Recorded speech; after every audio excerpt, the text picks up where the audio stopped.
বিসমিল্লাহির রহমানির রহিম। এই তুই সবসময় এই কথাটা বলিস কেন রে? ম্যাডাম, আমি যখন বিসমিল্লাহ বললি তখন সব কাজ আসান হয়ে যায়। আমার এই চাকরটা একটুও পছন্দ নয়। যেখানে আমি চাকরি করেছি এখানকার নবাব সাহেব আমাকে এই আংটিটা দিয়েছে, আর আমি এই আংটিটা 15 দিন পর লোবো তোর কাছ থেকে, এবং এই আংটিটা ভালোভাবে খেয়াল রাখবি। ঠিক আছে।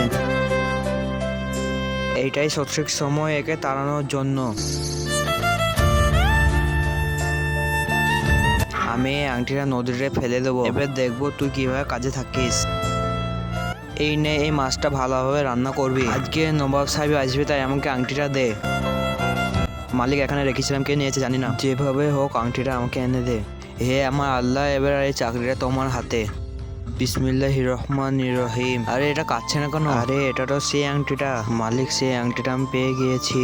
আরে এই আংটিটা তুই করতে পেলি? মালিক, আমি বিসমিল্লাহ বলে যখন মাছ খাচ্ছি আমি তোমার ভিতরে এটা ভরা ছিল। এটা হলো বিসমিল্লাহ বলা মালিক, আর আপনার সম্মান আর যাবে না।